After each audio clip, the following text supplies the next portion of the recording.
तुम मेरे साथ मुफ्त में रहते हो। तुम्हारी पेंशन का आधा हिस्सा तुम्हारा किराया कवर कर देगा, मेरे बेटे ने कहा, और उसकी पत्नी चुपचाप सहमति में सिर हिलाती रही, जैसे कि यह एक सामान्य बात हो। मैंने मुस्कुराते हुए विश्वासघात का कड़वाहट निगल लिया। लेकिन जब मैं मेज से उठा, सब कुछ बदल गया। वो न्याय जो उन्होंने नहीं सोचा था, उनके संसार को नष्ट करना शुरू कर दिया। जारी रखने से पहले कृपया चैनल को सब्सक्राइब करें और कमेंट में बताएं कि आपके यहां अब कौन सा समय है। मैंने अपनी चाय का कप भरा और डगलस और लीना को रिफिल ऑफर किया, जो डाइनिंग टेबल के पार बैठे थे। दिवाली के मौके पर परिवार का लंच मेज पर परातों से भरा था और चांदनी चौक के 1254 पर खिड़कियों से आती हल्की धूप। उस दिन मैं अच्छा महसूस कर रहा था, यहां तक कि उत्साहित भी। मैंने कहा, मैं चाहता था कि तुम दोनों पहले जानो। मैं अगले महीने रिटायर हो रहा हूं। पेंशन हर महीने 2400 आती है। ज्यादा नहीं, लेकिन काफी है। डगलस ने लीना की ओर देखा। उनके बीच कुछ ऐसा गुजरा जिसने मेरी चाय का स्वाद अचानक बदल दिया। लीना ने अपने कांटे को सटीकता से नीचे रखा। यह वास्तव में सही समय है। हम तुम्हारे किराए की स्थिति पर चर्चा करना चाहते थे। अप्रैल से तुम्हें 1200 रुपये प्रति माह देना होगा। ये शब्द हवा में जैसे धुआं बनकर लटक गए। मैंने अपने बेटे की ओर देखा, उसकी प्रतिक्रिया की प्रतीक्षा करते हुए। उसने अपने खाने को टिका दिया। किराया? मैंने अपने स्वर को संयमित रखते हुए कहा। मैं परिवार हूं। यह हमारा घर है, शिव। लीना ने शब्द को इस तरह से जोर दिया जैसे मैं सुनने में कठिनाई महसूस कर रहा हूं। तुम यहां रहते हो, तुम्हें किराया देना होगा। यही हर जगह होता है। उसने एक प्रिंटेड स्प्रेडशीट को मेरी ओर बढ़ाया। कागज ताजा था, कॉलम व्यवस्थित थे। उसने इसे तैयार किया था, इसे योजना बनाई थी। डगलस ने आखिरकार बोलते हुए कहा, फिर भी मेरी आंखों से नजरें चुराते हुए, पापा, तुम्हें समझना होगा, हमारे खर्चे हैं, लोन, बिल। यह केवल उचित है कि तुम योगदान करो। मैंने स्प्रेडशीट पर नजर डाली। कमरे का किराया, उपयोगिता आवंटन, साझा स्थान का उपयोग, खाद्य लागत। ये संख्याएं जैसे एक रेस्टोरेंट मेन्यू की तरह थी। 1200 रुपये। 43 वर्षों की इंजीनियरिंग के काम से मैंने जो कमाया, उसका आधा। जब तुमने पेंशन की राशि का जिक्र किया, लीना ने आगे कहा, उसकी आवाज व्यावसायिक और ठंडी, हमने महसूस किया कि तुम बाजार दर चुका सकते हो। तुम्हारा कमरा, उपयोगिताएं, साझा स्थान, खाना, 1200 वास्तव में इस पड़ोस के लिए उदार है। मैं धीरे धीरे खड़ा हुआ, बिना जोर लगाए अपनी कुर्सी को पीछे खींचा। उसके पैर लकड़ी के फर्श पर खिसक गए, जिसे मैंने 5 साल पहले डगलस के लिए फिर से रंगा था। मैंने कुछ नहीं तोड़ा, न ही अपनी आवाज उठाई। बस उन्हें दोनों को देखा। मेरा बेटा मेरी नजरों से बच रहा था। उसकी पत्नी मुझे उस व्यक्ति की नजरों से देख रही थी जो सफल व्यापारिक लेन देन का निष्कर्ष निकाल रहा हो। दिलचस्प, मैंने कहा। यह शब्द सपाट निकला, लगभग जिज्ञासु, वास्तव में दिलचस्प। मैंने सीढ़ियों की ओर बढ़ते हुए अपने कदमों को सावधानी से रखा। मेरे पीछे लीना ने आवाज दी, हमें पहला भुगतान 1 अप्रैल को चाहिए। ये 3 सप्ताह हैं। मैंने पलटा नहीं। अपने बेडरूम में मैंने दरवाजा बंद किया और अलमारी की ओर बढ़ा। कार्डबोर्ड का डिब्बा शेल्फ पर 15 वर्षों से रखा था, जिस पर मेरे अपने हाथ से लिखा था, घर के दस्तावेज 2010। मेरे हाथ स्थिर थे जब मैंने उसे नीचे खींचा और बिस्तर पर लाया। कागज बिछ गया जैसे कोई अपराध स्थल पर सबूत। 340,000 रुपये का कैशियर चेक, मेरे हस्ताक्षर निचले हिस्से में। मार्च 2010 के समापन दस्तावेज, मेरा नाम खरीदार के रूप में दर्ज था, डगलस का नाम शीर्षक धारक के रूप में। स्थानांतरण के कागजात, मेरे हाथ से लिखा नोट पीले कानूनी पैड पर, समापन के दिन के लिए, मेरे बेटे के भविष्य के लिए, ताकि वह उस जगह से शुरू कर सके जहां मैं शुरू हुआ था। मैंने 42 वर्ष तक एक संरचनात्मक इंजीनियर के रूप में काम किया, लोड बेयरिंग क्षमता और तनाव बिंदुओं की गणना की, यह समझते हुए कि एक नींव कितनी वजन झेल सकती है इससे पहले कि वह टूट जाए। मैं चाहता था कि डगलस अपनी जिंदगी मजबूत नींव पर बनाए। इसके बजाय मैंने उसे एक हथियार बना दिया। जिन बंधक का वे दावा करते थे कि वे संघर्ष कर रहे थे, वे अस्तित्व में नहीं थे। मैंने नकद में भुगतान किया। उन बिलों की जरूरत जो उन्हें कवर करने में सहायता चाहिए थी, एक घर के लिए थे जो उन्हें कुछ भी नहीं पड़ा। और अब वे मेरे पेंशन का आधा हिस्सा उस कमरे के लिए चाहते थे जिसे मैंने अपने पैसे से खरीदा था, उस घर में जिसे मैंने अपने बेटे को उपहार के रूप में दिया था, क्योंकि मुझे विश्वास था कि एक पिता को अपने बच्चों की सफलता में मदद करनी चाहिए। मैं बिस्तर के किनारे बैठा। मेरे हाथ में मूल चेक था, 340,000 रुपये। 15 साल पहले यह लगभग सब कुछ था जो मैंने बचाया था। मैंने इसके बाद 2 साल एक स्टूडियो अपार्टमेंट में बिताए, अपनी बचत को फिर से बनाते हुए, खुद को मनाते हुए कि यह इसके लायक था क्योंकि डगलस को सुरक्षा मिलेगी। नीचे से मैंने हंसी सुनी। डगलस और लीना, आवाजें वेंट्स के माध्यम से ऊपर आ रही थीं। कुछ मजेदार था, कुछ उन्हें हंसाने वाला था। मैंने अपने सामने फैले कागजों को देखा, प्रत्येक एक टुकड़ा सबूत का। मेरा हस्ताक्षर, मेरा पैसा, हर उस दस्तावेज पर मेरा नाम जो महत्वपूर्ण था, सिवाय उस एक के जो सबसे महत्वपूर्ण था, शीर्षक स्वयं। मैंने 4 दशकों तक ब्लूप्रिंट पढ़ने में बिताए, संरचनात्मक कमजोरियों की पहचान करते हुए, ये समझते हुए कि वास्तव में दबाव कहाँ लगाया जाना चाहिए ताकि जो गिरना था वह गिर सके। मुझे सिखाया गया था कि जो अन्य लोग चूक जाते हैं उसे देखूं, उन अदृश्य बलों की गणना करूं जो चीजों को एक साथ रखते हैं या उन्हें अलग करते हैं। उन्होंने एक महत्वपूर्ण गलतफहमी की थी। मैंने दस्तावेजों को धीरे धीरे इकट्ठा किया, उन्हें कालानुक्रमिक क्रम में सजाते हुए, चेक को शीर्ष पर रखते हुए, पूर्ण राशि दिखाते हुए, फिर खरीद समझौता, समापन विवरण, शीर्षक हस्तांतरण, हर एक कागज एक लॉर्ड बेयरिंग दीवार, उनके गलती की संरचना में। हंसी जारी रही। मैंने इसे उसी तरह सुना जैसे पहले धातु के तनाव के नीचे आने वाले ध्वनि को सुना था, उस आवृत्ति का पता लगाते हुए जो निकट भविष्य में विफलता का संकेत देती थी। मैंने दस्तावेजों का ढेर वापस बॉक्स में रखा, लेकिन इसे अलमारी में नहीं रखा। इसके बजाय मैंने इसे अपनी डेस्क पर रखा, जहां से मैं इसे आसानी से ले सकता था। मुझे इसकी जल्दी जरूरत थी, बहुत जल्दी। राज्य से आया पेंशन पत्र मेरे बिस्तर के दराज में था। मैंने इसे निकाला और फिर से पढ़ा, हालांकि मैं हर शब्द याद कर चुका था। RS1 80 में सोनोनलेरु प्रतिमा 1 अप्रैल से शुरू होने वाला। 3 हफ्ते दूर, 3 हफ्ते जब उन्हें उम्मीद थी कि मैं आधा सौंप दूंगा। मैंने पत्र को मोड़ा और इसे घर के दस्तावेजों के साथ रख दिया। फिर मैं खिड़की के पास की कुर्सी पर बैठ गया, दोपहर की रोशनी को शाम में बदलते हुए देखते हुए। मेरा कमरा धीरे धीरे अंधेरा हो गया। मैंने लैंप नहीं जलाया। उन्होंने मुझसे जाने को नहीं कहा। उन्होंने कुछ और बुरा किया। उन्होंने एक उपहार के लिए भुगतान निकालने का निर्णय लिया, उदारता को मौद्रीकरण करने का, प्रेम को एक मासिक लेन देन में बदलने का। उन्होंने मेरे मूल्य का आकलन डॉलर में किया और उसे मेरी आय के आधे के बराबर पाया। मैं अंधेरे में बैठा था, एक कागज का टुकड़ा पकड़े हुए जो मेरे बेटे की ईमानदारी से ज्यादा मूल्यवान था। नीचे वे हंस रहे थे। उस रात मैं रात के खाने के लिए नीचे नहीं गया, मुझे काम करना था। अगले सुबह मैंने अपनी चाय के मग के बगल में एक प्रिंटेड दस्तावेज पाया। शीर्ष पर बड़े अक्षरों में घर के नियम और अपेक्षाएं लिखा था। रात 10 बजे से सुबह 7 बजे तक शांत घंटों का उल्लेख था।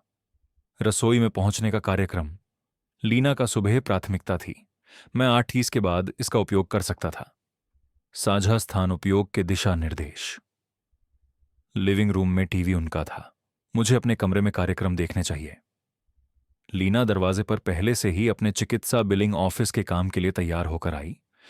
बस कुछ संरचना, उसने कहा। इससे सबके लिए स्पष्टता बढ़ती है। मैंने कागज उठाया, उसे एक बार मोड़ा और अपनी शर्ट की जेब में रख लिया। स्पष्टता अच्छी है, मैंने कहा। वह बिना एक और शब्द कहे चली गई। डगलस 10 मिनट बाद नीचे आया। उसने एक यात्रा मग उठाया और बाहर चला गया। दोनों में से किसी ने नहीं पूछा कि क्या मैंने अच्छी नींद ली या मुझे किसी चीज की जरूरत थी। घर अब पहले जैसा नहीं लगता था, एक घर की तरह नहीं, बल्कि किराएदारों और मकान मालिकों के बीच की संपत्ति के रूप में। मैंने अपनी जेब से एक नोटबुक निकाली जो मैंने पिछले शाम दवा की दुकान से खरीदी थी। छोटी सर्पिल बंधी एक हाथ में फिट होती थी।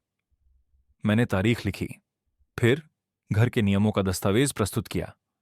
रसोई में पहुंच प्रतिबंधित, साझा स्थान उनके रूप में पुनर्परिभाषित, नोट्स में कोई भावना नहीं, सिर्फ तथ्य, समय, उद्धरण। मंगलवार को मैं नीचे आया और पाया कि लीना अपने फोन से रेफ्रिजरेटर के अंदर की तस्वीरें ले रही थी।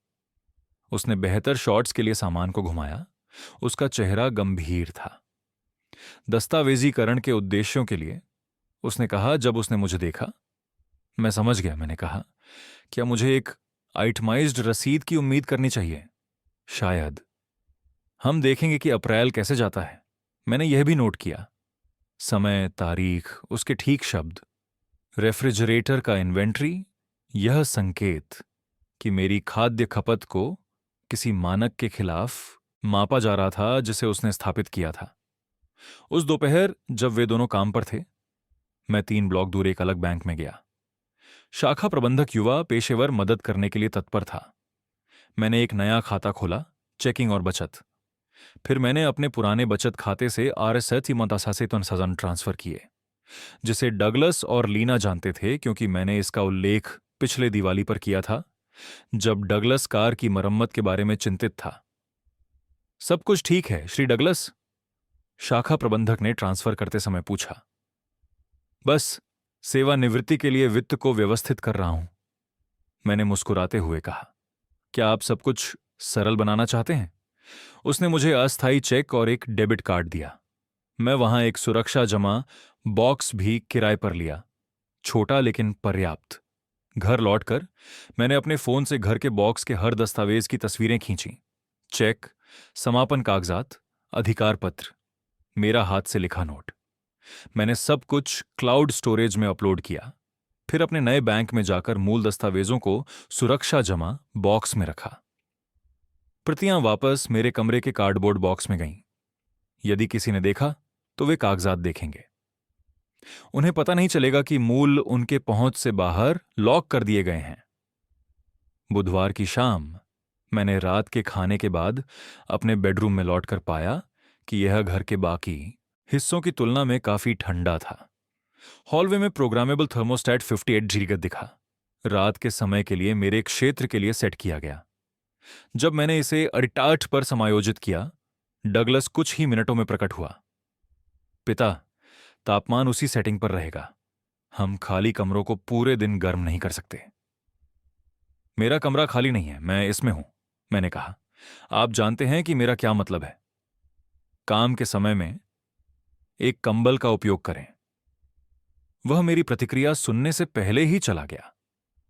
मैंने अपने पुस्तक में इस बातचीत को नोट किया। थर्मोस्टेट नियंत्रण, तापमान 78 पर सेट। कंबल का उपयोग करें, उद्धरण, इसे सीधे डगलस को सौंपा। गुरुवार को रात के खाने के दौरान मैं अभी भी उनके साथ बैठा, उसी मेज पर उनके व्यवहार का अवलोकन करते हुए। लीना ने लगभग आत्मीयता से कहा, डगलस और मैंने चर्चा की थी, वरिष्ठ नागरिक अक्सर पहले मंजिल पर रहना पसंद करते हैं, सुरक्षित, कम सीढ़ियां। मैं 66 का हूं, 47 का नहीं, मैंने कहा। बिल्कुल। उसकी मुस्कान अभ्यास की हुई थी, कठिन ग्राहक को दी जाने वाली तरह की। बस कुछ सोचना है। आपका वर्तमान कमरा डगलस के लिए एक उत्कृष्ट कार्यालय बना सकता है। घर का कार्यालय विस्तार, आपको पता है, कर कटौती योग्य। मैं इस पर विचार करूंगा, मैंने कहा और अपनी प्लेट साफ करने के लिए खड़ा हुआ। काफी विचार। उस रात मैंने अपने लैपटॉप पर ओरेगन संपत्ति कानून की खोज की। एक आदमी का घर किसी और के नाम पर, किसी अन्य व्यक्ति द्वारा खरीदी गई संपत्ति के लिए कानूनी अधिकार। खोज परिणाम धीरे धीरे लोड हो रहे थे, लेकिन मेरे पास समय था। अब मेरे पास पूरी दुनिया में समय था। निर्माणात्मक ट्रस्ट, यह शब्द कई परिणामों में आया। मैंने कानूनी फॉर्म, कानून की व्याख्याएं और मामले के उदाहरणों पर क्लिक किया। भारत में जब कोई संपत्ति खरीदने के लिए धन प्रदान करता है, लेकिन शीर्षक किसी और के नाम पर रखा जाता है, तो अदालतें एक निर्माणात्मक ट्रस्ट लागू कर सकती हैं। फंडिंग पार्टी की वास्तविक स्वामित्व को मान्यता देते हुए, बावजूद इसके कि कागजात क्या दिखाते हैं, मैंने स्क्रीनशॉट लिए। कानून के नंबर लिखे, उन वकीलों के नाम खोजे जिन्होंने समान मामलों को संभाला था, वास्तविक संपत्ति विवाद, संपत्ति स्वामित्व की चुनौतियां। दिल्ली में अकेले 23 वकील इस विशेष स्थिति में विशेषज्ञता रखते थे। शुक्रवार की सुबह जब डगलस और लीना काम के लिए निकले, मैंने सब कुछ फिर से पढ़ा। कानून स्पष्ट था, दस्तावेज महत्वपूर्ण थे, भुगतान का प्रमाण कि शीर्षक स्थानांतरण अस्थायी या विशिष्ट उद्देश्यों के लिए था, पार्टियों के बीच संबंध का लिखित प्रमाण। मेरे पास चेक था, मेरे पास समापन दस्तावेज थे, मेरे पास मेरा हस्तलिखित नोट था जिसमें बताया गया था कि उपहार मेरे बेटे के भविष्य के लिए था, न कि स्वामित्व का बिना शर्त स्थानांतरण। मेरे पास व्यवहार का एक पैटर्न था, 15 वर्षों तक बिना किराया लिए घर में रहना जब तक मैंने पेंशन आय का उल्लेख नहीं किया। शनिवार को डगलस ने सुझाव दिया कि हम नाश्ते के बाद 1 अप्रैल के बारे में बात करें। लीना ने एक और स्प्रेडशीट प्रिंट की। यह महीने के खर्चों को दिखा रही थी जिनके लिए मैं जिम्मेदार होता। RS-90 जिक्रुंदर किराए और खाने के लिए, लेकिन इसमें अतिरिक्त सेवाओं के लिए लाइन आइटम थे। लॉन्ड्री सुविधाएं, गैरेज का उपयोग, यार्ड स्पेस का उपयोग, ये आधार किराए में शामिल नहीं है, उसने बताया। लेकिन यदि आप चाहें तो हम दरों पर बातचीत कर सकते हैं। मैंने अपने बेटे की ओर देखा। वह अपने फोन पर स्क्रॉल कर रहा था, यहां तक कि अपनी पत्नी को उसके पिता से पैसे निकालने के दौरान भी ध्यान नहीं दे रहा था, जैसे मैं कोई किराएदार हूं जो उपयोगिता शुल्क को चुनौती दे रहा हूं। मैंने कहा, मैं इसे देखूंगा, कागज लेते हुए। आपको जल्द ही जवाब दूंगा। रविवार की रात देर से मैं अपने डेस्क पर बैठा था। नोटबुक, प्रिंट की गई स्प्रेडशीट, कानूनी नियमों के स्क्रीनशॉट और वकीलों के नामों की एक सूची के साथ उनके फोन नंबर। मैंने सब कुछ तारीख, श्रेणी और प्रासंगिकता के अनुसार व्यवस्थित किया था। जेम्स मॉरिसन, रियल एस्टेट वकील, संपत्ति विवाद, 20 वर्षों का अनुभव। उसकी वेबसाइट ने विशेष रूप से शीर्षक चुनौतियों और स्वामित्व संघर्षों पर ध्यान केंद्रित करने वाले अभ्यास को दिखाया। समीक्षाएं उसकी गहराई की सराहना करती थीं, उसकी इच्छा को कठिन मामलों को संभालने के लिए। उसका कार्यालय डाउनटाउन 5th एवेन्यू पर था। परामर्श शुल्क RS जज जोरारुम जोरा था। फोन नंबर स्पष्ट रूप से पृष्ठ के शीर्ष पर सूचीबद्ध था। मैंने अपने नोटबुक में इसे लिखा, 2 बार रेखांकित किया। कल सोमवार है, कार्यालय सुबह 9 बजे खुलते हैं। मैं सुबह की भीड़ के बाद 9:15 बजे कॉल करूंगा जब कोई ध्यान से सुनने के लिए समय निकालेगा। मैंने मॉरिसन की प्रोफाइल चित्र पर क्लिक किया। एक 50 के दशक का आदमी, ग्रे बाल, गंभीर मुद्रा।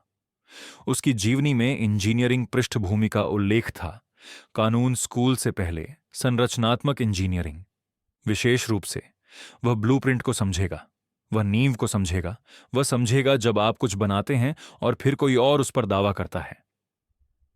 मैंने लैपटॉप बंद किया और अपने फोन को देखा। वकील का नंबर स्क्रीन पर चमक रहा था। कल मैं एक ऐसा कॉल करूंगा जो सब कुछ बदल देगा। मैंने सुबह सबसे पहले जेम्स मॉरिसन के कार्यालय को कॉल किया। उसकी सचिव ने मुझे 2 खरिजानीन बजे के लिए तय किया। 9 था तक मैंने अपनी फोल्डर को व्यवस्थित किया, दस्तावेजों को कालानुक्रमिक रूप से व्यवस्थित किया, मरम्मत की रसीदें अलग से बंडल की। मेरे नोट्स का 1 सप्ताह का संग्रह अंदर की कवर पर चिपका दिया। मैंने एक ड्रेस, शर्ट और जैकेट पहनी। यह साधारण व्यवसाय नहीं था।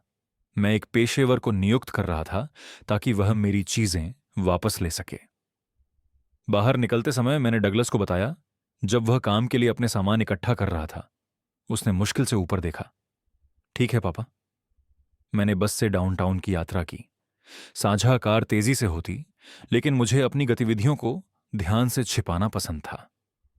बस ने मुझे कार्यालय भवन से 3 ब्लॉक दूर छोड़ा, जो 5th एवेन्यू पर था। लाभी में निर्देशिका के अनुसार 12 मंजिल ऊपर। लिफ्ट धीरे धीरे ऊपर गई, विभिन्न मंजिलों पर रुकते हुए। जब मैं मॉरिसन और सहयोगियों के पास पहुंचा तो मुझे इस क्षण का महत्व एक बोझ की तरह महसूस हुआ जिसे मैंने उठाने का चुनाव किया था। रिसेप्शन क्षेत्र पेशेवर था, लेकिन दिखावटी नहीं। जेम्स मॉरिसन मेरे आने के कुछ ही मिनटों बाद प्रकट हुए। 50 के दशक के मध्य, मंदिरों में ग्रे, गर्दन के चारों ओर एक तार से लटके हुए चश्मे।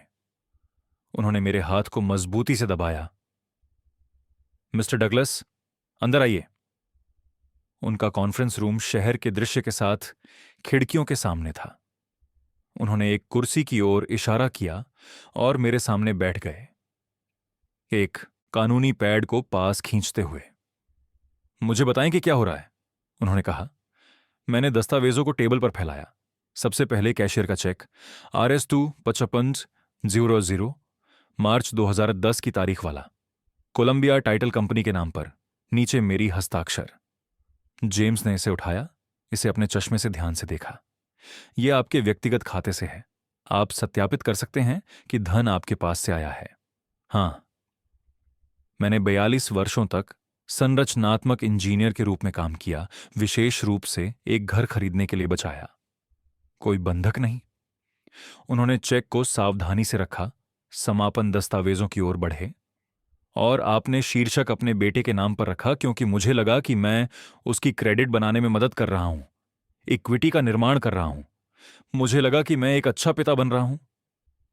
जेम्स ने मेरी आवाज में कटुता पर प्रतिक्रिया नहीं दी, बस नोट्स बनाए, अगले दस्तावेज पर गए, वसीयत स्थानांतरण दिखाते हुए डगलस बेल को एकमात्र मालिक के रूप में, मेरे नाम के बिना शीर्षक पर।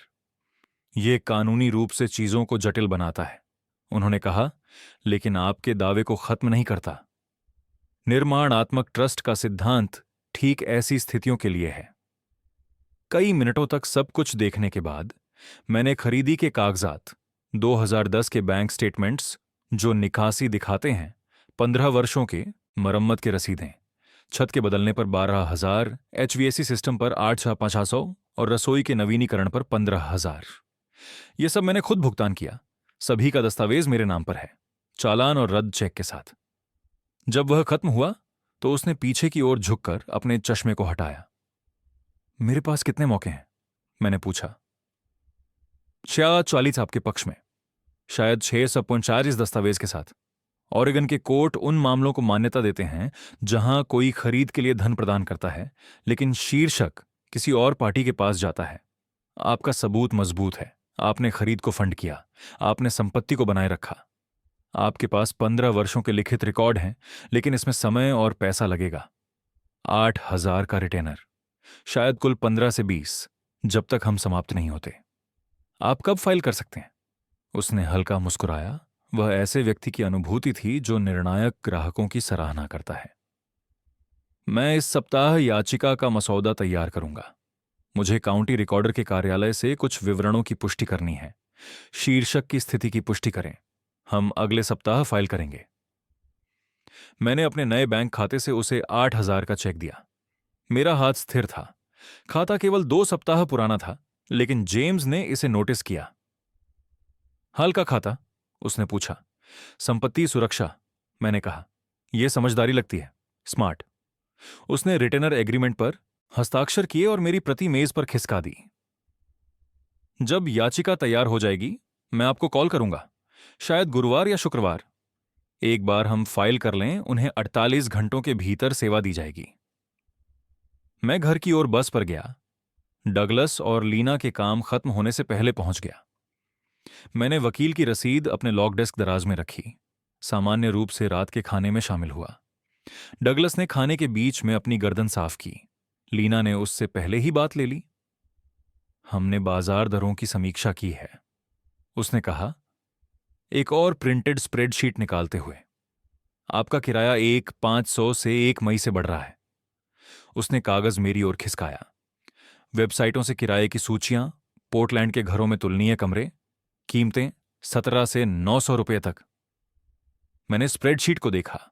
आंकड़े हाईलाइट किए गए थे, कॉलम में व्यवस्थित, पेशेवर दिखने में। यह 25% की वृद्धि है, मैंने कहा। यह बाजार की वास्तविकता है। आप एक डील कर रहे हैं। ईमानदारी से, डगलस ने बताया। बिल लगातार बढ़ रहे हैं पापा। हम आपसे पैसे नहीं कमा रहे हैं, बस खर्चों को कवर कर रहे हैं। मैंने खड़ा होकर अपनी प्लेट उठाई। मैं समझता हूं। 1 मई 1500। लीना ने मेरे कमरे से बाहर जाते समय मुझे बुलाया। हमें ये 1 तारीख को चाहिए, महीने के अंत में नहीं जैसे पिछले बार। मैंने एक पल रुककर पीछे मुड़ने का नहीं सोचा। नोट किया, मैंने अप्रैल का किराया नहीं भरा था, कुछ नहीं भरा था। लेकिन वह पहले से ही इतिहास को फिर से लिखने लगी थी। एक ऐसा नरेशन बना रही थी जिसमें मैं अदा करने वाला किराएदार था, एक ऐसा बोझ जिसे प्रबंधन की आवश्यकता थी। अपने कमरे में मैंने उन्हें नीचे सुना। उनकी आवाजें हीटिंग वेंट्स के जरिए आईं। देखो, लीना कह रही थी, वह समझदार है।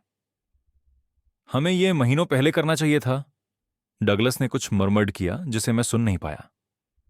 अगले वर्ष तक हम शायद इसे 2000 तक बढ़ा सकते हैं, लीना ने आगे कहा। वह कहीं नहीं जा रहा, यामिन, वह कहाँ जाएगा? मैंने अपनी नोटबुक खोली, तारीख लिखी, 6 अप्रैल। फिर वकील को रखा। जेम्स मॉरिसन, 8000 का रिटेनर। याचिका अगले सप्ताह फाइल होगी। नई पंक्ति, किराया वृद्धि के 11,500 रुपए। क्या मैं अगले वर्ष से 2000 बढ़ाने का सुझाव दूं? उनकी आवाजें ऊपर आईं। वे उस जीत का जश्न मना रहे थे जो उन्हें लगी थी।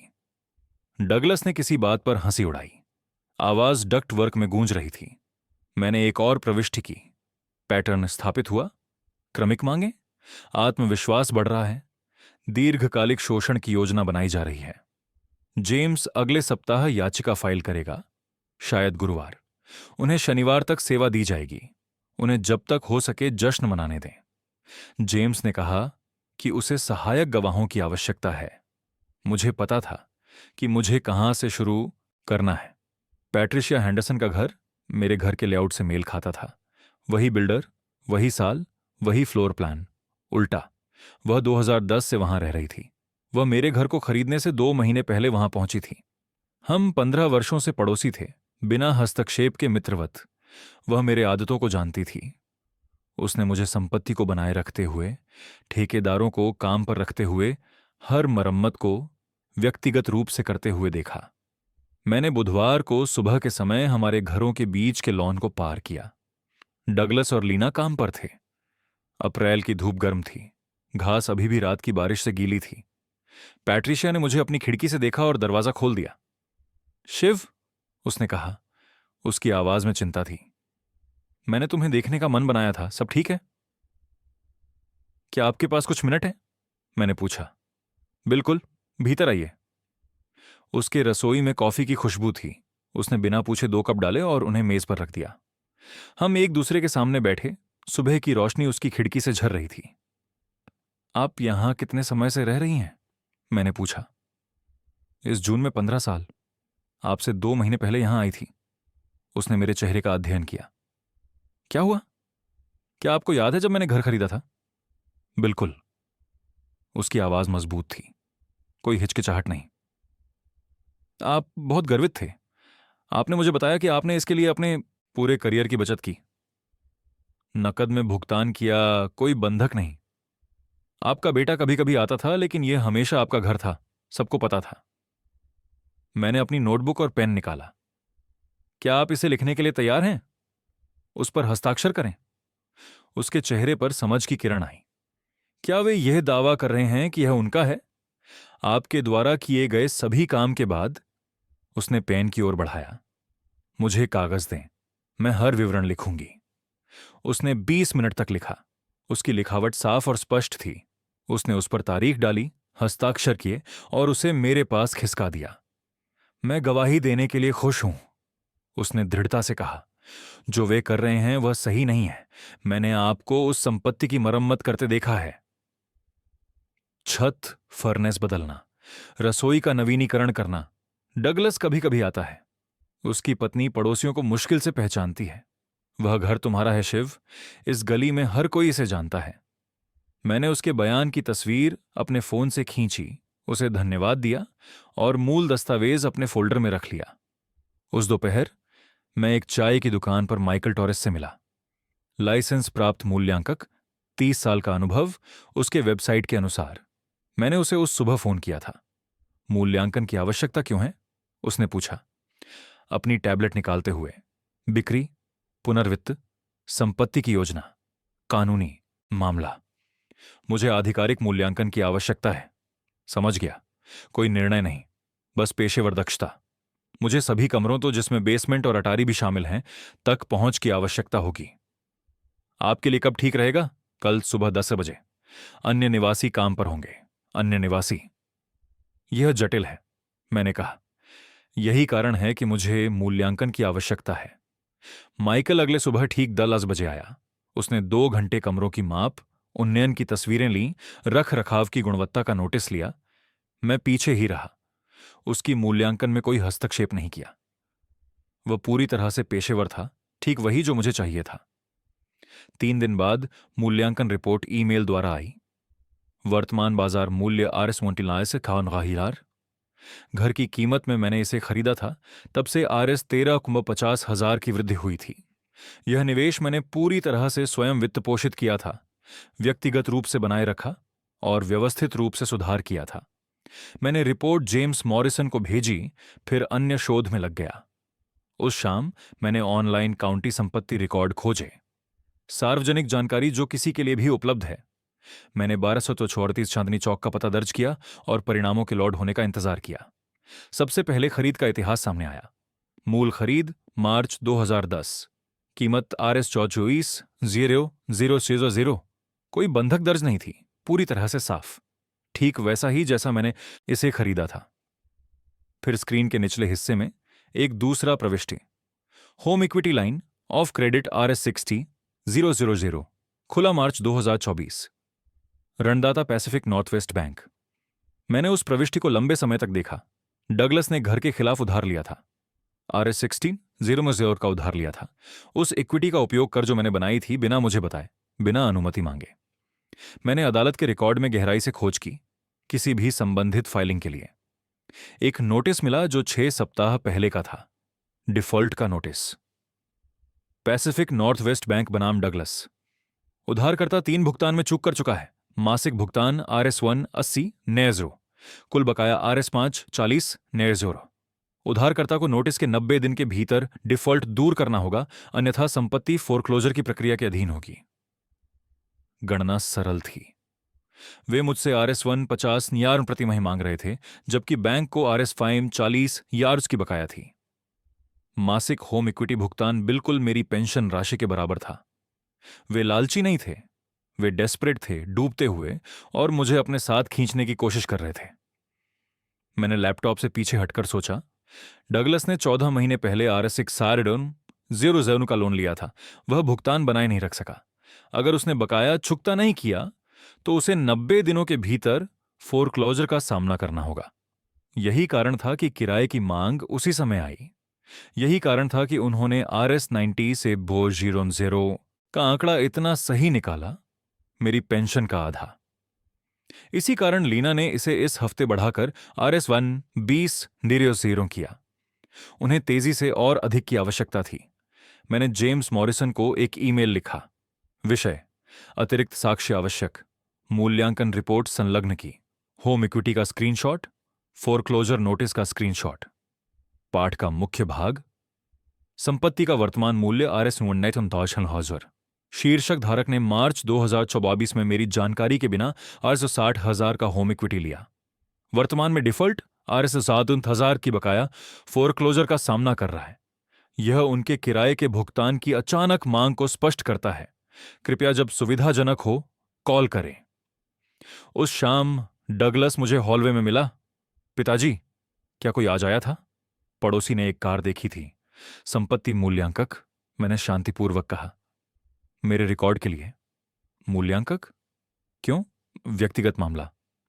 मैं अपने कमरे की ओर बढ़ा, दरवाजा बंद किया, रसोई से लीना की आवाज सुनी, संदेहास्पद। उसे मूल्यांकन की आवश्यकता क्यों है? डगलस ने असहज होकर जवाब दिया, अब मुझे नहीं पता। शायद बीमा। रात 11 बजे मैंने आखिरी बार अपना लैपटॉप खोला। जेम्स को भेजा गया ईमेल मेरे ड्राफ्ट फोल्डर में था। सभी अटैचमेंट्स की पुष्टि हो गई थी। मैंने एक बार फिर इसे देखा, फिर भेज दिया। संदेश रात में उड़ गया। 4 अटैचमेंट्स ने मामले को संपत्ति विवाद से वित्तीय संकट में बदल दिया। डगलस और लीना सिर्फ चोर नहीं थे, वे डेस्परेट थे, डूबते हुए मुझे अपने साथ खींचने की कोशिश कर रहे थे। मैंने लैपटॉप बंद किया। जेम्स इसे सुबह तक देख लेगा। जेम्स ने अगले सुबह 8 बजे से पहले मुझे कॉल किया। उसकी आवाज में एक अलग गुणवत्ता थी, तेज, अधिक ऊर्जा से भरी। शिव, जो साक्ष्य पैकेज तुमने भेजा है वह असाधारण है। पैट्रिशिया का बयान समय रेखा को पूरी तरह से स्थापित करता है। मूल्यांकन से वर्तमान मूल्य RS न्यानसई लीरेंट हजालार है, और वह फोरक्लोजर नोटिस, वह ऐसा लाभ है जिसे हम नहीं सोच सकते थे। तुम कब फाइल कर रहे हो? मैंने पूछा। आज। मैं याचिका खत्म कर रहा हूं। उन्हें 48 घंटे के भीतर सेवा दी जाएगी, शायद गुरुवार को। मैंने अपना नोटबुक करीब किया, समय रेखा लिखी। उनके सेवा देने के बाद क्या होगा? उन्हें प्रतिक्रिया देने के लिए 30 दिन हैं। वे एक वकील रखेंगे, उत्तर दाखिल करेंगे, शायद काउंटर क्लेम।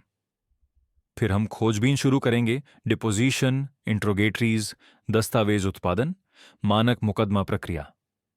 समाधान में कितना समय लगेगा? यदि वे इसे पूरी तरह से लड़ते हैं तो 4 से 6 महीने। अगर वे समझदारी से पहचानते हैं कि वे एक्सपोज्ड हैं तो जल्दी भी निपट सकते हैं। जेम्स ने एक पल के लिए रोका। एक और बात, फोरक्लोजर की स्थिति को देखते हुए वे वित्तीय रूप से कमजोर हैं। ये आमतौर पर लोगों को डेस्परेट बनाता है। डेस्परेट लोग गलत निर्णय लेते हैं, सतर्क रहना। 2 दिन बीत गए। मैंने डगलस और लीना के साथ न्यूनतम बातचीत रखी, अपने कमरे में भोजन किया, उनके बढ़ते शत्रुतापूर्ण नजरों को दर्ज किया। घर एक युद्ध भूमि की तरह महसूस हो रहा था, सीज फायर के दौरान। अस्थायी चुप्पी अनिवार्य हिंसा को छिपा रही थी। गुरुवार की दोपहर दरवाजे की घंटी बजी। डगलस ने दरवाजा खोला। मैंने आवाजें सुनी। मेरा कमरा, औपचारिक और लेन देन वाला माहौल, फिर सीढ़ियों पर तेज और भारी कदमों की आवाज। ये क्या है? डगलस मेरे दरवाजे पर प्रकट हुआ। उसके हाथ में कुछ कागज थे। उसके पीछे लीना का चेहरा पीला था। मैंने अपनी किताब से नजर उठाई। कानूनी दस्तावेज? ऐसा ही लगता है। तुमने हमारे खिलाफ मुकदमा किया, लीना ने डगलस को पार करते हुए कहा। तुमने सचमुच मुकदमा दायर किया। मैंने एक निर्माण ट्रस्ट के लिए याचिका दायर की। हां। डगलस ने कागजों को ऐसे देखा जैसे वे जल सकते हैं। तुम ये नहीं कर सकते। घर मेरे नाम पर है। ये 15 साल से है, तो तुम्हें चिंता करने की कोई जरूरत नहीं। मैंने अपनी किताब की ओर वापस देखा। तुम्हारा वकील प्रक्रिया समझा सकता है। वे बिना कुछ और कहे चले गए। मैंने उन्हें नीचे सुना। दस्तावेजों को खाने की मेज पर फैला रहे थे। उनकी आवाजें वेंट्स के जरिए आईं, भ्रमित, गुस्से में, डरी हुई। शाम तक वे किसी से सलाह कर चुके थे। मुझे पता था, क्योंकि उन्होंने मुझे रसोई में कोने में धकेलने की कोशिश की। पिताजी, डगलस ने गला खंखारते हुए कहा, यह मुकदमा बढ़ता जा रहा है। क्या हम बैठकर इसे परिवार की तरह हल नहीं कर सकते? मैंने चूल्हे से मुंह नहीं मोड़ा। हम नहीं कर सकते, लेकिन हमारे वकील कर सकते हैं। तुम सच में ये कर रहे हो? लीना की आवाज में कड़वाहट आ गई। अपने ही बेटे पर मुकदमा? तब मैंने मुड़कर सीधे उसकी आंखों में देखा। मैं उस संपत्ति को वापस ले रहा हूं जिसे मैंने खरीदी थी। रिश्ते कानून के मुकाबले प्राथमिकता नहीं रखते। प्राथमिकता नहीं। डगलस का स्वर ऊंचा हुआ। मैं तुम्हारा परिवार हूं। परिवार अपने परिवार से 75% आय नहीं मांगता। तुमने हमारे रिश्ते को फिर से परिभाषित कर दिया। मैं तुम्हारे शर्तों को स्वीकार कर रहा हूं। तो निकल जाओ। डगलस करीब आया, उसकी मुट्ठियां भींची हुईं। आज रात निकल जाओ। मैं नहीं हिला। यह अवैध निष्कासन है। ओरेगन कानून के तहत परिवार के सदस्यों के लिए भी कम से कम 30 दिन का लिखित नोटिस आवश्यक है। मुझे अभी निष्कासित करो और मैं कल एक और दावा दायर करूंगा। मुझे आजमाओ। लीना ने डगलस का हाथ पकड़ लिया। वह समझदार थी, जाल को समझ गई। चलो। वह दरवाजे पर पलटी। यह खत्म नहीं हुआ। नहीं, मैंने कहा, यह तो बस शुरुआत है। मेरे कमरे में बाद में। मैंने उन्हें दीवार के पार सुना। लीना की आवाज तीखी थी, आरोप लगाते हुए। तुमने कहा था कि घर हमेशा हमारा रहेगा। तुमने कहा कि उसने तुम्हें दिया। डगलस, बचाव में। उसने दिया था। ये 15 साल से है। मुझे कैसे पता होता कि उसने दस्तावेज रखे हैं? तुम्हें पूछना चाहिए था। तुम्हें सुनिश्चित करना चाहिए था। वह मेरे पिता हैं। मैंने उन पर विश्वास किया। खैर, तुम्हारा विश्वास हमें सब कुछ महंगा पड़ा। मैंने अपनी नोटबुक खोली। 8 मई, प्रतिवादी को याचिका दी गई। रसोई में सामना करने की कोशिश की गई। निष्कासन की धमकी मौखिक रूप से दर्ज की गई। उनकी घबराहट साफ थी। दीवार के पार लीना की आवाज फिर आई। हमें एक वास्तविक वकील की जरूरत है और हमें पलटवार करना है। डगलस ने धीरे से कहा, समझौता। मैंने नोटबुक बंद कर दी। जेम्स ने मुझे चेतावनी दी थी कि वे पलटवार करेंगे। उन्हें कोशिश करने दो। हर कार्रवाई जो उन्होंने की वह अब दृश्य थी, दर्ज की गई, अदालत की समीक्षा के लिए प्रस्तुत की गई। वे एक ऐसी प्रणाली में लड़ रहे थे जिसमें प्रमाण, प्रक्रिया, धैर्य की आवश्यकता थी। मेरे पास ये तीनों थे। मैंने उस मंगलवार को एक रूटीन चेकअप का समय तय किया था, बस वार्षिक शारीरिक रक्त परीक्षण, 66 वर्षीय शरीर की सामान्य निगरानी। मैं 1:30 पर घर से निकला। 4 बजे लौटने की उम्मीद थी। अपॉइंटमेंट सुचारू रूप से हुआ। रक्तचाप सामान्य, कोलेस्ट्रॉल स्वीकार्य, डॉक्टर सब कुछ देखकर खुश। मैंने बस से घर जाने का फैसला किया। शहर में पार्किंग का खर्च सार्वजनिक परिवहन से ज्यादा होता है। सामने के दरवाजे पर मैंने अपनी चाबी डाली। यह नहीं खुली। मैंने फिर से कोशिश की, उसे हिलाते हुए। तंत्र गलत, अलग लग रहा था। मैंने ताले को ध्यान से देखा। नया हार्डवेयर, पीतल का, स्टील के बजाय। उन्होंने इसे बदल दिया था। पिछले दरवाजे पर वही स्थिति थी, नया ताला सेट। मेरी चाबी बेकार थी। मैंने दरवाजा खड़खड़ाया, इंतजार किया, फिर से खड़खड़ाया, उसे लंबे समय तक दबाए रखा। लीना की आवाज एक इंटरकॉम के जरिए आई, जिसके बारे में मुझे नहीं पता था। हम तुम्हें अंदर नहीं आने देंगे। दरवाजा खोलो, मैंने शांति से कहा। मैं यहां रहता हूं। अब नहीं। तुमने हमारे खिलाफ मुकदमा दायर किया। यह परित्याग है। कानून ऐसा नहीं है। दरवाजा खोलो। सन्नाटा। मैंने अपना फोन निकाला। सामने के दरवाजे, नए ताले, दरवाजे के ऊपर लगे नए डोरबेल कैमरे की तस्वीरें लीं। मैंने घर के चारों ओर घूमते हुए हर प्रवेश बिंदु की तस्वीरें लीं। प्रत्येक छवि पर समय की मुहर लगी। डगलस की कार पीछे के दरवाजे पर खड़ी हुई जब मैं वहां था। उसने बाहर निकलकर मुझे देखा और उसकी जौ सख्त हो गई। वह आगे बढ़ा, नए चाबी से दरवाजा खोला। वह अंदर गया। मैंने उसके बंद होने से पहले उसका पीछा किया। उसने शारीरिक रूप से दरवाजे को रोक दिया। तुम अब यहां नहीं रहते। बाहर जाओ या मैं पुलिस को बुलाऊंगा। मैंने अपना फोन रिकॉर्डिंग के लिए उठाया। रिकॉर्ड के लिए तुमने ताले बदल दिए हैं। मुझे मेरी निवास और सामान तक पहुंचने से रोक रहे हो। तुम्हें पता है कि यह ओरेगन कानून के तहत एक कानूनी निष्कासन है। मुझे मुकदमा करो। वह लगभग मुस्कुराया। ओह रुको, तुमने पहले ही किया। दरवाजा जोर से बंद हुआ। डेडबोल्ट ने क्लिक किया। मैंने अपनी कार की ओर बढ़ा, अंदर बैठा, जेम्स को फोन किया। उन्होंने क्या किया? उसकी नाराजगी तुरंत आई। तुम्हारे चिकित्सा अपॉइंटमेंट के दौरान ताले बदल दिए, पूरी तरह से बाहर कर दिया। मेरे पास तस्वीरें हैं, उस मुठभेड़ की ऑडियो रिकॉर्डिंग। बढ़िया। मेरा मतलब है तुम्हारे लिए भयानक, मामले के लिए बढ़िया। जजों को इस तरह के मकान मालिक बिल्कुल पसंद नहीं होते। यह सबसे गंभीर उल्लंघनों में से एक है। उसने कुछ पल रुककर कहा, तुम्हें अस्थायी आवास की जरूरत है। कुछ ढूंढो, सभी रसीदें रखो। वे हर पैसे का भुगतान करेंगे। मैं कल सुबह पहले ही आपातकालीन याचिकाएं दायर कर रहा हूं। मैंने हाईवे 26 पर पूर्व की ओर गाड़ी चलाई जब तक कि मैंने सनसेट मोटल नहीं पाया। पुरानी संपत्ति, मौसम से प्रभावित साइन पर उचित दर की विज्ञप्ति। क्लर्क एक 50 वर्षीय महिला थी जिसने देखा कि मेरे पास कोई सामान नहीं है।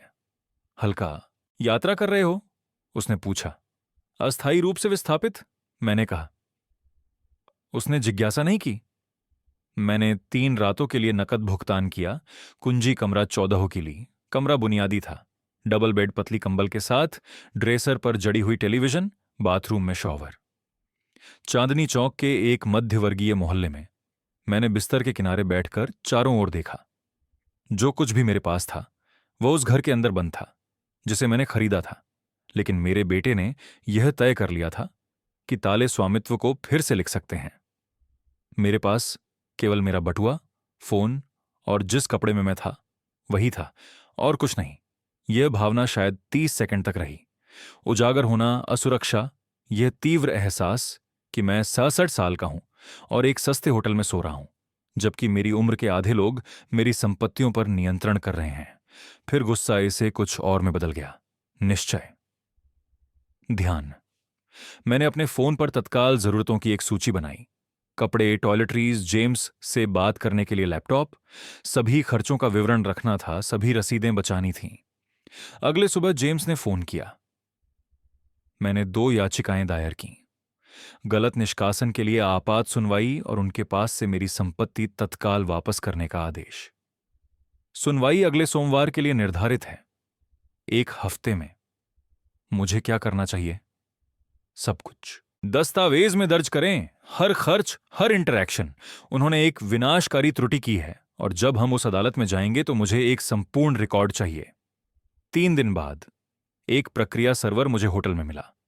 डगलस ने पता कैसे पाया, मुझे नहीं पता, और यह एहसास मेरे रीढ़ में एक ठंडी लकीर दौड़ा गया।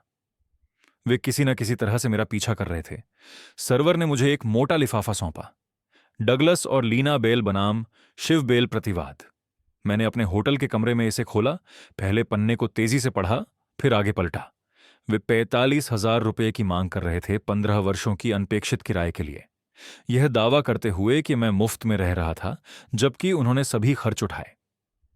इसके साथ रॉबर्ट हेंडरसन का एक हलफनामा था, जो लीना का भाई था और सलम में रहता था। वर्षों में नियमित रूप से घर आने का विस्तृत बयान, जिसमें उन्होंने देखा कि डगलस हर चीज का भुगतान कर रहा था। मरम्मत, उपयोगिताएं, संपत्ति कर, नीचे आधिकारिक हस्ताक्षर। मैंने इसे 2 बार पढ़ा। हर वाक्य झूठ था। रॉबर्ट शायद साल में 2 बार छुट्टियों के लिए आया था, कभी भी किसी लेन देन का गवाह नहीं बना, लेकिन हस्ताक्षर असली था, आधिकारिक। मैंने जेम्स को फोन किया। उन्होंने एक प्रतिवाद दायर किया है, मैंने कहा, 45,000 रुपये किराए के लिए, जिनका दावा है कि मैंने कभी नहीं चुकाया। यह अनुमानित था। वह चिंतित नहीं लग रहा था। उनके पास क्या सबूत हैं? लीना के भाई का हल्फनामा कहता है कि उसने वर्षों में डगलस को सब कुछ भुगतान करते हुए देखा। वह भाई जो वहां नहीं रहता और न ही किसी दस्तावेज पर सूचीबद्ध है जिसे हमने देखा है। सही? वे डेस्परेट हैं। ये डेस्परेट लोगों द्वारा की गई गलतियां हैं। हम उसे गवाही देने के लिए बुलाएंगे और उसकी गवाही बुनियादी प्रश्नों के तहत ध्वस्त हो जाएगी। वह इन कथित भुगतानों के दौरान कहां था, कौन सी तारीखें, कितने पैसे? उसके पास उत्तर नहीं होंगे, क्योंकि ऐसा कभी हुआ ही नहीं। तो हम अभी भी मजबूत हैं। मजबूत से बेहतर। उन्होंने अवैध निष्कासन किया है, गंभीर उल्लंघन। उन्होंने जो प्रतीत होता है कि झूठे गवाह के साथ एक फ्रिवलस प्रतिवाद दायर किया है, वे प्रभावी रूप से जवाब नहीं दे रहे हैं। वे संघर्ष कर रहे हैं और हर संघर्ष उनके खिलाफ अधिक सबूत उत्पन्न करता है। मैंने उस शाम अपने होटल के कमरे में छोटे टेबल पर बैठकर लैपटॉप खोला, सस्ता मॉडल जो मैंने उस दोपहर वॉलमार्ट से खरीदा था। जेम्स के लिए एक टाइमलाइन ड्राफ्ट की, निष्कासन की तारीख और समय, ली गई तस्वीरें, डगलस के धमकियों का ऑडियो रिकॉर्डिंग, होटल के खर्च बढ़ते हुए रोज RS-67, अब तक 7 रातों में कुल RS-869, अन्याय का व्यावसायिक खर्च। मैंने दस्तावेज को सेव किया, इसे क्लाउड स्टोरेज में बैकअप किया। कमरा छोटा था और पुरानी गलीचा और सफाई के घोल की हल्की गंध आ रही थी, लेकिन यह अस्थायी था। पिछले हफ्ते में उन्होंने जो कुछ भी किया, ताले, धमकियां, झूठी गवाही, ने उनकी स्थिति को कमजोर किया, मेरी नहीं। जेम्स ने सोमवार के लिए आपात सुनवाई निर्धारित की थी। 5 दिन और। सुनवाई मेरी अपेक्षा से जल्दी आ गई। होटल में 5 दिन, और मैं सोमवार की सुबह मोल्टन नॉमा काउंटी कोर्ट हाउस की ओर ड्राइविंग कर रहा था। मैंने नए कपड़े खरीदे थे। टारगेट से एक सूट, ड्रेस शूज जो थोड़े तंग थे, एक टाई जिसे मैंने सही करने से पहले 3 बार बांधा। जो कुछ भी मेरे पास था वह पिछले हफ्ते में उधार लिया गया या खरीदा गया था। यह विस्थापन शारीरिक रूप से महसूस हो रहा था, जैसे किसी और की त्वचा पहनना। जेम्स ने अदालत के कक्ष के बाहर मुझसे मुलाकात की। उसने एक चमड़े का ब्रीफकेस लिया था। दस्तावेज रंग कोडित फोल्डर्स में व्यवस्थित थे। हमने संक्षेप में रणनीति की समीक्षा की। पहले आपात निष्कासन मामला, फिर मुख्य मामले पर प्रारंभिक सुनवाई। डगलस और लीना 20 मिनट बाद अपने वकील के साथ आए। उसके सूट की कीमत जेम्स के सूट से कम थी। कोहनी पर कपड़ा चमकदार था, छूट, कानूनी सेवाएं, हर विवरण में स्पष्ट। वे 20 फीट दूर एक बेंच पर बैठे। कोई नहीं बोला। लीना ने अपने वकील से जोर से कहा। डगलस ने फर्श की ओर देखा। बाइफ ने मामले की संख्या को बुलाया। हम अंदर गए। अदालत का कक्ष जरूरत से ज्यादा बड़ा लगा। ऊंची छतें, जज के बेंच के पीछे ओरेगन राज्य का प्रतीक, गवाह स्टैंड दाईं ओर। गैलरी की सीटें खाली थीं सिवाय पैट्रिशिया हेंडरसन के, जो अवलोकन के लिए आई थीं। मैं जेम्स के बगल में वादी की टेबल पर बैठा। डगलस और लीना ने प्रतिवादी की टेबल पर सामने बैठ गए। जज एक महिला थीं जो 50 के दशक के मध्य में थीं। ग्रे बालों को पीछे खींच रखा था, पढ़ने के चश्मे उसकी नाक पर थे। उसने कागजात की समीक्षा की और फिर ऊपर देखा। मिस्टर मॉरिसन, आपने कथित अवैध निष्कासन के संबंध में एक आपात याचिका दायर की है। जेम्स खड़ा हुआ। जी हां, आपकी महत्ता।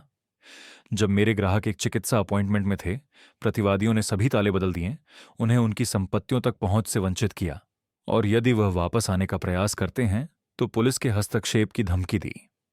उसने फोटो प्रदर्शनों को प्रस्तुत किया। बदले हुए ताले की समय चिह्नित छवियां, नई दरवाजे की घंटी का कैमरा, पहुंच से वंचित स्थान, फिर डगलस के धमकी का ऑडियो रिकॉर्डिंग, अंत में होटल की रसीद जो RS 469 के खर्च को दर्शाती थी। जज ने सुना। उसकी अभिव्यक्ति गंभीर होती गई।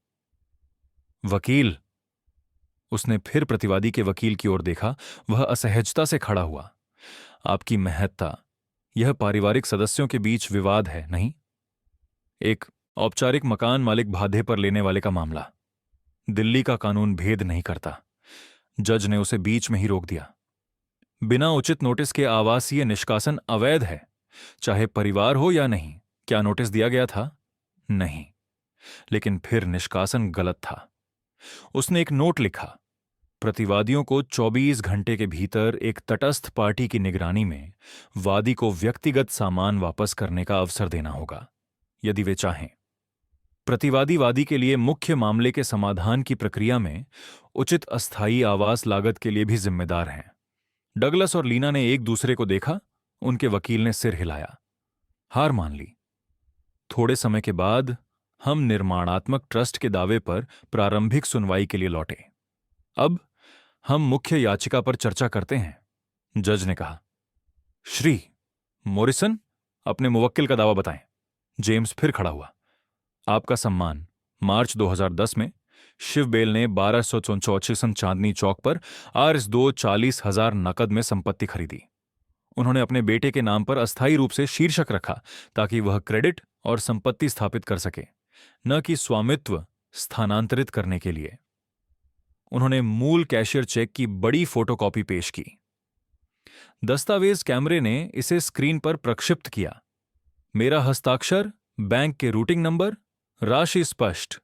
जज ने चेक का ध्यानपूर्वक निरीक्षण किया, नोट्स बनाते हुए। जेम्स ने रखरखाव बाइंडर के साथ जारी रखा।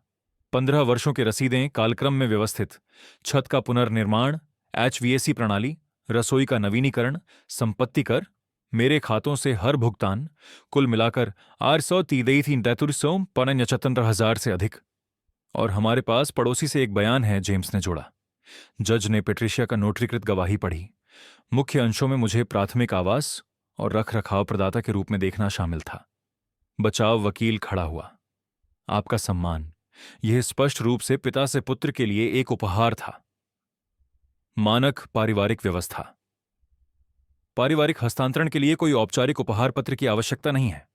श्री डगलस बेल के नाम पर 15 वर्षों का शीर्षक स्वामित्व स्थापित करता है। जेम्स ने तुरंत उत्तर दिया, कोई उपहार पत्र कभी निष्पादित नहीं किया गया। दिल्ली का कानून मानता है कि जो कोई संपत्ति के लिए भुगतान करता है वह स्वामित्व बनाए रखता है जब तक कि स्पष्ट उपहार का इरादा दस्तावेजित न हो। इसके अलावा प्रतिवादियों ने हाल ही में वादी से 4,50,000, फिर RS1 का भार्यम 7,800 मासिक किराए की मांग की। आप किसी को किराया नहीं देते जिसे आप उपहार प्राप्त करने वाला मानते हैं। जज की भौहें चढ़ गईं। यह एक वैध बिंदु है। बचाव ने रॉबर्ट का हलफनामा प्रस्तुत किया। जेम्स ने तुरंत आपत्ति की। आपका सम्मान, यह गवाह सलेम मेयर रहता है, 2010 की खरीद के समय मौजूद नहीं था और इन लेन देन का कोई व्यक्तिगत ज्ञान नहीं है। यह सुनवाई के लिए है जो ऐसा लगता है कि यह झूठ है। जज ने सीधे डगलस से पूछा, श्री बेल, क्या आपने 2010 में अर्जो 40,000 की खरीद पर कोई धनराशि योगदान की? डगलस ने संकोच किया, अपने वकील की ओर देखा। सीधे तौर पर नहीं, लेकिन यह समझा गया था। हां या नहीं, कृपया। नहीं, आपका सम्मान, क्या आपने इस निवास पर संपत्ति कर का भुगतान किया है? मुझे लगता है कि मेरे पिता ने इसे संभाला। 2018 में छत का पुनर्निर्माण, 2016 में एचवीएसी प्रणाली। डगलस की आवाज धीमी हो गई। नहीं, आपका सम्मान। जज ने अपनी चश्मा निकालकर बेंच पर रख दी। Given the substantial documentation and conflicting claims, मैं सभी वित्तीय रिकॉर्ड्स की फोरेंसिक जांच का आदेश दे रही हूं, एक अदालत द्वारा नियुक्त विशेषज्ञ द्वारा। विशेषज्ञ दस्तावेज की प्रामाणिकता की पुष्टि करेगा, धन के स्रोतों का पता लगाएगा और भुगतान की समय सीमा स्थापित करेगा। रिपोर्ट 4 सप्ताह में प्रस्तुत की जानी है। उसने दोनों टेबलों की ओर देखा। यह एक गंभीर मामला है। निर्माणात्मक ट्रस्ट के दावे जटिल होते हैं। मुझे कोई भी निर्णय लेने से पहले सत्यापित दस्तावेज चाहिए। अगली सुनवाई 23 जून को निर्धारित है। हम अदालत कक्ष से चुपचाप बाहर निकले। अदालत के कदमों पर मैंने डगलस और लीना को अपने वकील के साथ पार्किंग में बहस करते देखा। मैंने शब्द नहीं सुने, लेकिन उनकी बॉडी लैंग्वेज स्पष्ट थी। आरोप, डर और एक दूसरे पर आरोप लगाते हुए। जेम्स मेरे पास खड़ा था। जज इसे गंभीरता से ले रही है, यह हमारे लिए अच्छा है। मैंने उन्हें देखा। 3 लोग एक डूबते जहाज पर लड़ रहे थे। डगलस ने जोर से इशारा किया। लीना ने अपनी पीठ मोड़ ली। उनका वकील थका हुआ लग रहा था। जेम्स ने मेरे हाथ पर हाथ रखा। चलो, तुम्हें तुम्हारी जगह पर वापस ले चलते हैं। कल हम सामान वापस लाने की व्यवस्था करेंगे। मैंने सिर हिलाया। यह मेरी जगह नहीं है, एक होटल का कमरा, लेकिन अस्थाई। जज का जांच आदेश कुछ का मतलब था, उनके कहानी पर संदेह का मतलब था। इसका मतलब संभावना थी। मैं पिछले 2 हफ्तों से होटल में था।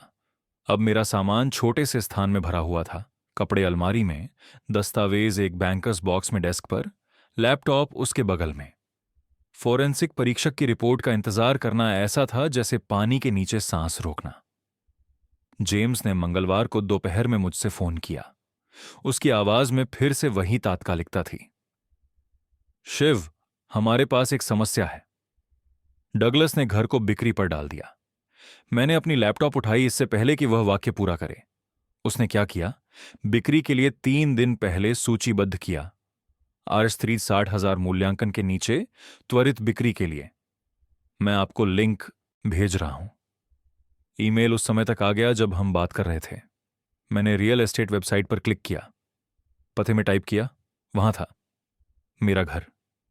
उन कमरों की तस्वीरें जिन्हें मैंने 15 वर्षों तक बनाए रखा। विवरण में प्रेरित विक्रेता को जोर दिया गया।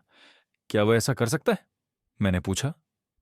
तकनीकी रूप से हां, वह अभी भी शीर्षक धारक है, लेकिन हम इसे रोक सकते हैं। हमें तुरंत एक आपातकालीन निषेधाज्ञा दायर करनी होगी। उनके पास पहले से ही 2 इच्छुक खरीदार हैं। एक ने प्रारंभिक प्रस्ताव दिया है। पोर्टलैंड बाजार में घर कितनी जल्दी बिक सकता है? मूल्य के नीचे, शायद 1 सप्ताह। इसी वजह से मैं कॉल कर रहा हूं। क्या आप अभी मेरे कार्यालय आ सकते हैं?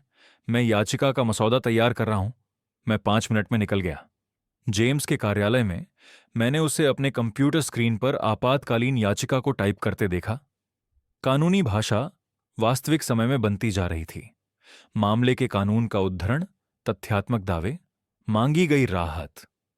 यदि घर एक निर्दोष तीसरे पक्ष को बेचा जाता है तो हम जटिल क्षेत्र में हैं। नए मालिकों ने कुछ गलत नहीं किया है। मुझे बिक्री को तुरंत रोकने की आवश्यकता थी। मैंने रोकने के आधार को स्पष्ट किया। मेरे पास एक वैध लंबित दावा था। घर विवादित संपत्ति थी। बिक्री करने से मुझे वसूली में असमर्थता होती। भले ही मैं जीत जाता और प्रतिवादियों ने निर्णय से बचने के लिए संपत्ति को तरल करने की कोशिश की। हम एक साथ अदालत के भवन की ओर बढ़े। 30 मिनट पहले क्लर्क के कार्यालय के बंद होने से पहुंचे। समर्थक दस्तावेजों के साथ आवेदन दायर किया और राजहेली राजार का आपातकालीन आवेदन शुल्क चुकाया। क्लर्क ने कागजात पर मोहर लगाई और कहा कि जज रात भर समीक्षा करेगा। अगले सुबह 8 बजे जेम्स ने मुझे फोन किया। जज ने 10 बजे आपात सुनवाई निर्धारित की। वही अदालत का कमरा। इस बार सुनवाई का कक्ष छोटा था, कम औपचारिक। पहले की सुनवाई में वही जज अपनी मेज पर कागजात की समीक्षा कर रही थी। डगलस और लीना अपने वकील के साथ बैठे थे। तीनों थके हुए नजर आ रहे थे। रियल एस्टेट एजेंट भी उपस्थित था। उसे उपस्थित रहने के लिए समन किया गया था। उनके वकील ने तर्क किया कि उनके ग्राहकों को अपनी संपत्ति बेचने का अधिकार है। जेम्स ने लंबित निर्माण ट्रस्ट के दावे के साथ जवाब दिया, फोरेंसिक परीक्षा चल रही है और बिक्री से मेरे वैध दावे को नुकसान होगा। जज ने सीधे एजेंट से पूछा, क्या आप इस संपत्ति के संबंध में लंबित मुकदमे के बारे में जानते हैं? एजेंट ने असहज होकर उत्तर दिया, विक्रेताओं ने किसी भी मुकदमे का खुलासा नहीं किया, आपके सम्मान। जज ने भ्रिकुटी चिढ़ाई। श्रीमान बेल, उसने डगलस से कहा, आपने विवादित संपत्ति को अदालत में चल रहे फोरेंसिक विश्लेषण के दौरान बिक्री के लिए सूचीबद्ध किया है।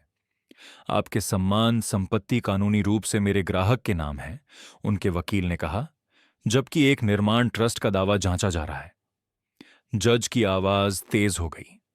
निर्णय से पहले संपत्ति की बिक्री पूरे मामले को निरर्थक कर देगी।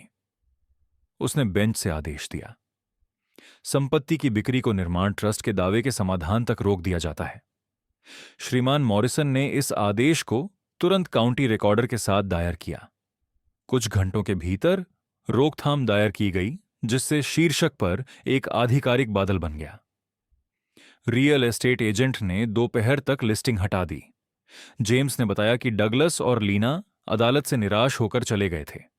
उनके वकील ने उसे बताया कि उन्होंने बिक्री की आय का उपयोग अपने सभी कर्ज चुकाने के लिए करने की योजना बनाई थी।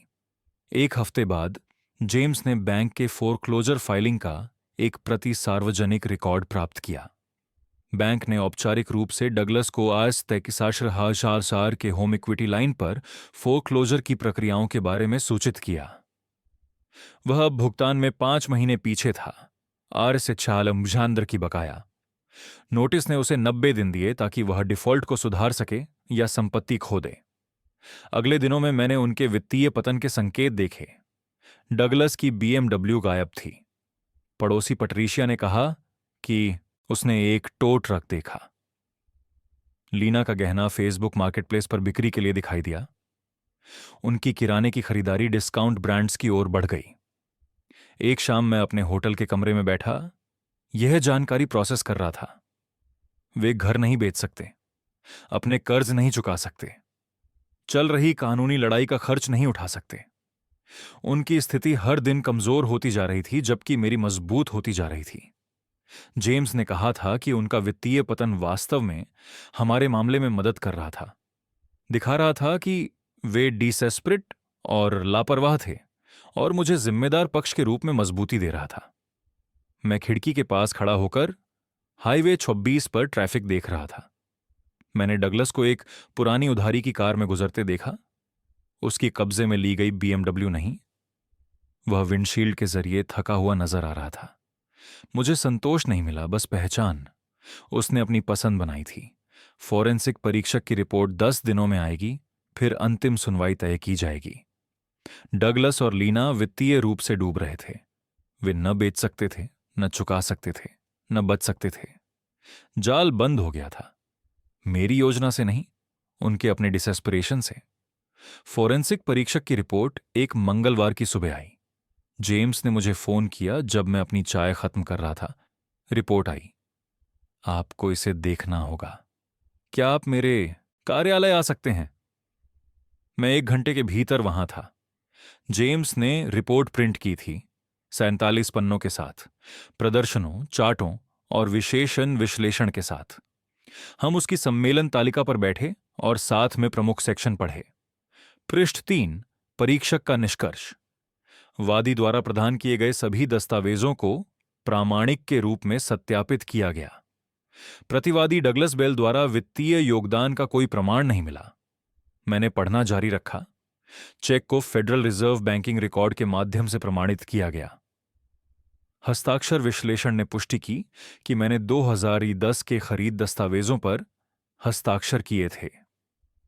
रखरखाव की रसीदें, ठेकेदार के रिकॉर्ड और बैंक स्टेटमेंट क्रॉस संदर्भों के माध्यम से सत्यापित की गई। भुगतान पैटर्न ने 15 वर्षों के लिए मेरे खातों से निरंतर फंडिंग दिखाई। फिर रॉबर्ट के हलफनामे पर सेक्शन। परीक्षक ने रॉबर्ट के क्रेडिट कार्ड रिकॉर्ड को पाया, जो दिखाते हैं कि वह उन 3 तारीखों में सलेम में था जब उसने पोर्टलैंड में भुगतानों के गवाह होने का दावा किया। उसके नियोक्ता के रिकॉर्ड ने पुष्टि की कि वह उन दिनों काम कर रहा था, मेरी घर से कहीं दूर नहीं। तो वह झूठ बोल रहा था, मैंने कहा। या लीना ने उसे गलत जानकारी दी, जेम्स ने कहा।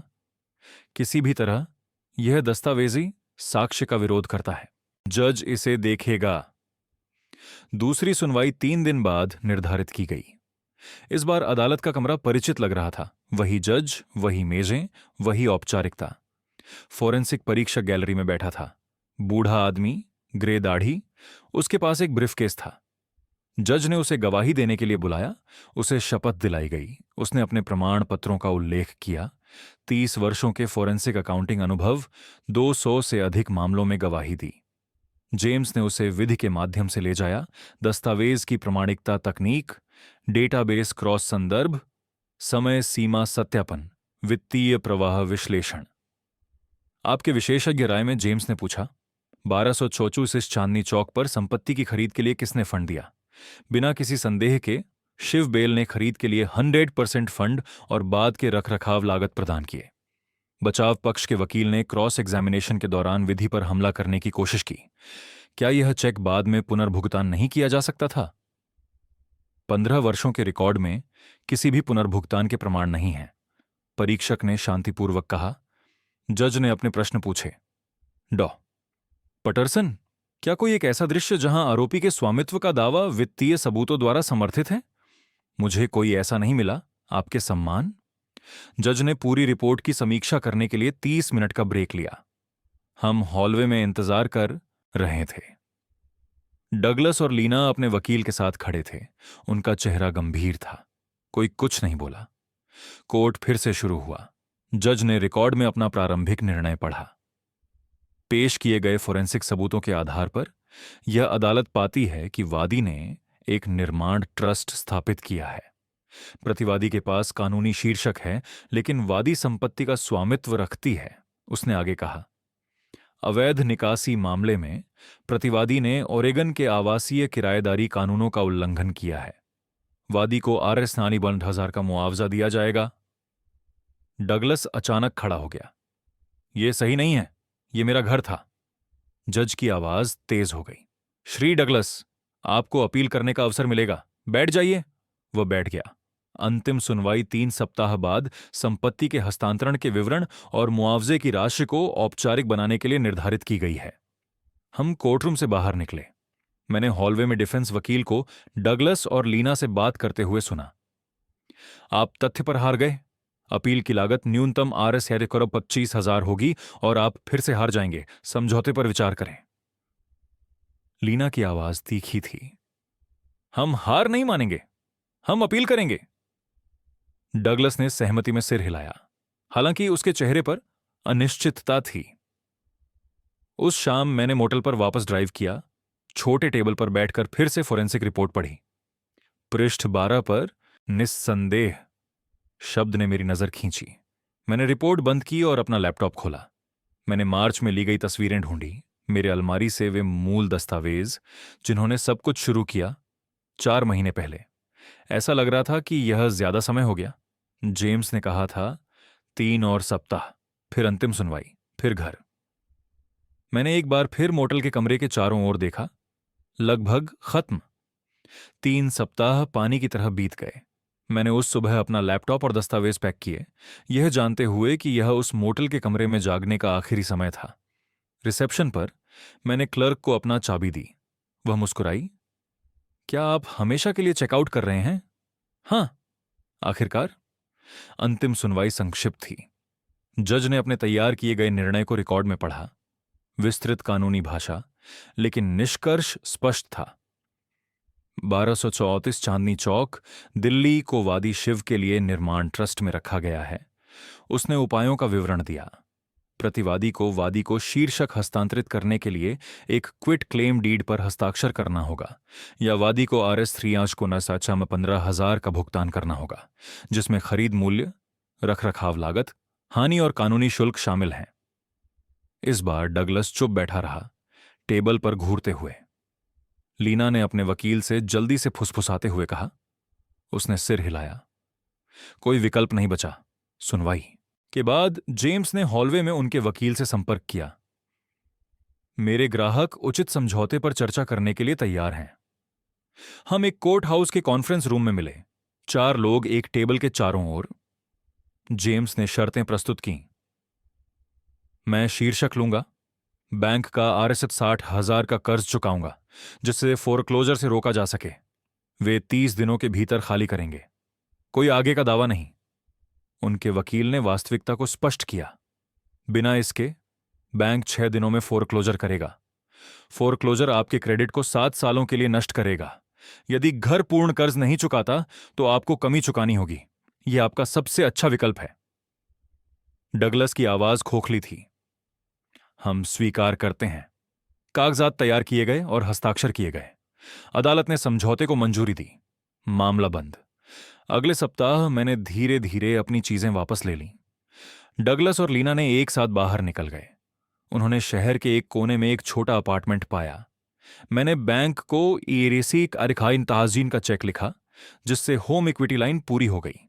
बैंक ने लियन को छोड़ दिया। शीर्षक कंपनी ने क्विट क्लेम डीड को प्रोसेस किया। मेरा नाम जहां होना चाहिए था वहां आ गया। अगस्त के अंत में निकलने का दिन आया। एक पेशेवर मूविंग ट्रक घर के बाहर खड़ा था। डगलस और लीना बक्से और फर्नीचर ले जा रहे थे। मैं चाय के साथ पोर्च पर बैठा देख रहा था। डगलस ने एक बॉक्स रखा और पोर्च पर आया। पापा, हमें ऐसा नहीं करना चाहिए था। मुझे खेद है कि ऐसा हुआ। मैंने अपनी आवाज को स्थिर रखा। आपने मेरी पेंशन की मांग की, ताले बदल दिए, जो आपका नहीं था उसे बेचने की कोशिश की। अपने विकल्पों के लिए भुगतान करें। उसने धीरे धीरे सिर हिलाया और ट्रक की ओर लौट गया। हमारे बीच कोई और शब्द नहीं हुए। ट्रक भर गया। डगलस और लीना अपनी पुरानी सेडान में बैठे, जो पुनः प्राप्त BMW का स्थान ले रही थी। इंजन चालू हुआ। वे चले गए। मैंने देखा जब तक उनकी टेललाइट कोने में गायब नहीं हो गई। मैं खड़ा हुआ और सामने के दरवाजे से बाहर चला गया। मेरा दरवाजा, मेरा घर। मैंने कमरे में घूमते हुए देखा। लिविंग रूम, जहां उन्होंने किराए की मांग की थी। किचन, जहां उन्होंने मेरे खाद्य खर्चों का विवरण दिया था। ऊपर उस बेडरूम में जहां उन्होंने मुझे स्थानांतरित करने की कोशिश की थी। अब सब कुछ अलग लग रहा था। सबूत और कानून के माध्यम से अर्जित किया गया, न कि दान के माध्यम से। मैंने किचन में चाय बनाई, वही किचन जहां डगलस ने निकासी की धमकी दी थी। 1 कप डाला, अपनी पसंद के अनुसार क्रीम डाली और उसे पीछे के पोर्च पर ले गया। अगस्त की धूप गर्म थी। बाग में पक्षी पेड़ों के बीच उड़ रहे थे। मेरे अपने घर की आवाज शांत थी। दीवारों के बीच कोई बहस नहीं, टेबल पर कोई मांग नहीं, बस शांतिपूर्ण स्वामित्व। मैंने पैट्रिशिया को यह बताने के लिए कॉल करने के बारे में सोचा कि मैं घर आ गया हूं। जेम्स को सही तरीके से धन्यवाद देने के लिए कॉल करने के बारे में सोचा, लेकिन इसके बजाय मैं बस बैठा रहा। ये खामोशी काफी थी। 4 महीने के दस्तावेज, अदालत, मोटल के कमरे और रणनीतिक धैर्य। 4 महीने जो हमेशा मेरा था, उसे फिर से अपने कब्जे में लेना। मैंने चाय पी। ये ठंडी हो गई थी, लेकिन मुझे इससे कोई फर्क नहीं पड़ा। डगलस और लीना कहीं शहर के उस पार थे, परिणामों के साथ जी रहे थे। घर अब कानूनी रूप से मेरा था, जो बराबरी की स्वामित्व के साथ मेल खाता था। मैंने हमेशा यह महसूस किया। न्याय, जब यह अंततः आया तो इसने कोई धूमधाम से अपने आगमन की घोषणा नहीं की। यह शाम की तरह धीरे धीरे, अपरिहार्य तरीके से बसा। सूरज धीरे धीरे ढल रहा था, जिससे आंगन में लंबे साए पड़ रहे थे। मेरा आंगन, मेरा घर, मेरी जिंदगी फिर से पाई गई। मैंने 67 साल जिए और इन वर्षों में मैंने यह सीखा कि न्याय प्रतिशोध के बारे में नहीं होता, यह पुनर्स्थापन के बारे में होता है। वे चले गए थे, मैं घर था, यही काफी था। यदि आपको यह कहानी पसंद आई तो कृपया इस वीडियो को लाइक करें, चैनल को सब्सक्राइब करें और इस कहानी के बारे में अपनी राय टिप्पणियों में साझा करें। अगली कहानी सुनने के लिए बाईं ओर के बॉक्स पर क्लिक करें। देखने के लिए धन्यवाद।